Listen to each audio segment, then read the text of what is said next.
या मॅडम, आलं तुमचं घर.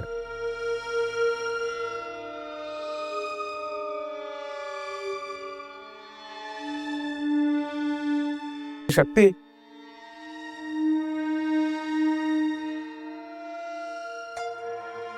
काय झालं तुझ्या डोक्यात? काय चालू आहे का? म्हणजे गाडीवर पण काय बोलली नाही, शांत शांत होतीस. काय विचार करते का तू? शिवा, मगाशी तुझ्या घरी जमिनीला अचानक हादरे बसू लागले.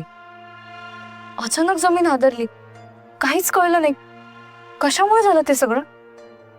ते सगळं त्या चेटकोबाने तर नाही केलं ना? आणि जमिनीला बसलेला तो हादरा कुठला संकेत तर नव्हता.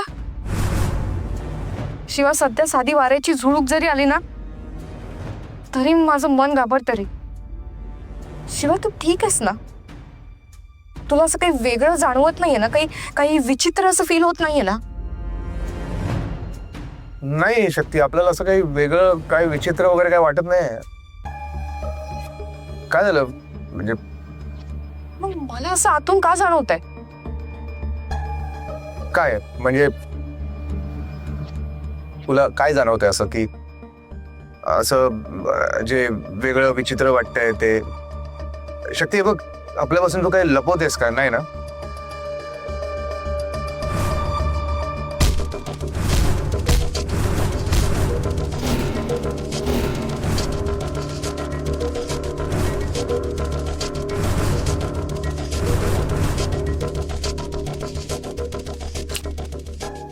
काय, कुठे हरवलीस?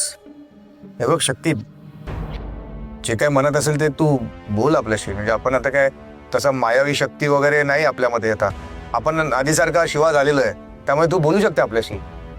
शिवा, तू फक्त एवढं लक्षात ठेव की युद्ध जवळ आलंय आणि या युद्धानंतर सगळं ठीक होणार आहे. सगळं छान होईल, अगदी पहिल्यासारखं. हा, पण तरी पण मनात काही असेल तर साठवून ठेवू नको मनामध्ये. बोलतो आपल्याशी. आणि हे बघ, तुला जी काही मदत लागणार असेल तर ती आपणच करणार आहे ना. हो शिवा, माहितीये मला काही मदत लागली तर मी तुलाच सांगणार आहे. आजपर्यंत प्रत्येक प्रसंगाला तू माझ्यासोबत उभा होतास आणि यापुढेही असशील. पण आता जे काही करायचं ते मला एकटीला करायचं.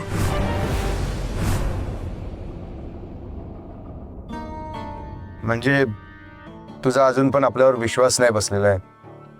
तुला अजून पण असंच वाटतंय की आपल्यामध्ये अजून पण ती मायावी शक्ती आहे. नाही, हे बघ, असं अजिबात नाहीये शिवा. आता फक्त मला एवढंच माहितीये की मला ती साज शृंगाराची पेटी शोधायची, आणि तेही लवकरात लवकर. का, कशी, कुठे, मला काहीच माहिती नाही. पण हा देवी आदिशक्तीचा आदेश आहे असं समज.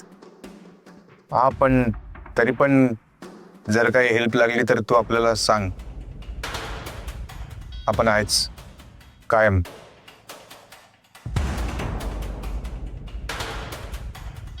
शिवा, अरे काय झालं? तू असा चेहरा का पाडतोयस? माहित नाही शक्ती, पण असं वाटतंय बघ ना की त्या चेटकोबामुळे आपला साखरपुडा मोडला, आपलं लग्न मोडलं. शंभू महादेवाने आपल्या आयुष्यात अजून काय काय लिहून ठेवलंय काही समजतच नाही. शिवा, अरे लग्न टळलंय, मोडलं नाहीये. आणि यापुढे जे काही होईल ना ते देवी आदिशक्ती आणि शंभू महादेवाच्या मर्जीनेच होईल. यापुढे काहीही वाईट घडणार नाही. त्यासाठी आपण पॉझिटिव्ह राहूया. परत सर, निघते मी आता. बाय.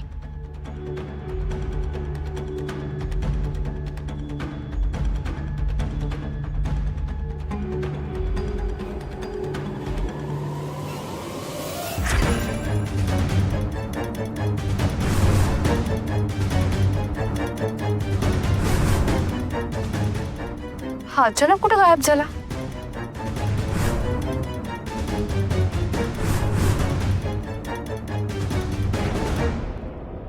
अम्मा, चहा दे ग. अम्मा, अप्पा, कुठे गेले हे दोघं? देवळात गेले असतील.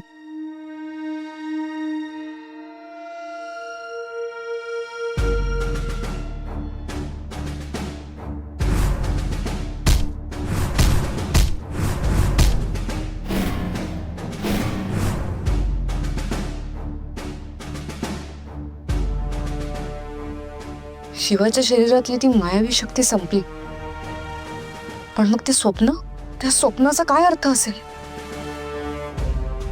त्या स्वप्नात मला जे काही दिसलं ते अजून घडलेलं नाहीये. म्हणजे ते सगळं घडणार असेल का? आणि तसं असेल तर धोका अजून टळलेला नाहीये. पण लग्नाच्या दिवशी त्या अभिमंत्रित केलेल्या पाण्यामुळे खूप मोठं संकट टळलं हे नक्की. याचा अर्थ तो धोका टळला असावा.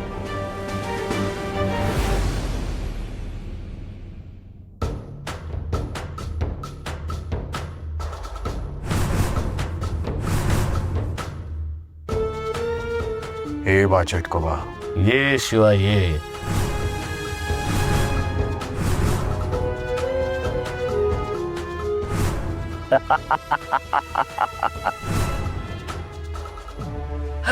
अटक मटक सटक. वाह शिवा वाह, तू पुन्हा आलास. पुन्हा आलास शिवा, पुन्हा आलास. वाह भद्रा वाह, मानलं तुला.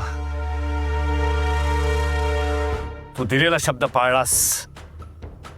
आज तू माझी खरी दासी आहेस हे सिद्ध केलंस. शिवाला आणलास.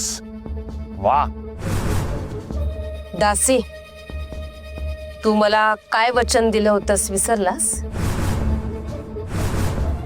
असं कसा विसरेन? काळजी करू नकोस, तुला तुझं इनाम मिळेल. इनाम नकोय मला. मला माझा हक्क हवाय. हक्क? का? बरोबर बोलले ना? या शिवाला जर मी तुझा दास बनवला नसता ना, तर त्या शक्तीने तुझ्या गळ्याभोवती फास लावला असता. विसरलास? माहितीये मला. कधी नव्हे ते एक काम केलंस तर बोलून दाखवतेस. हा चेटखोबा दिलेला शब्द पाळतो, विसरत नाही. तुला दिलेलं वचन विसरणार नाही मी. माझ्या अर्ध्या शक्ती देईन तुला, काळजी करू नकोस. लक्षात ठेव म्हणजे झालं.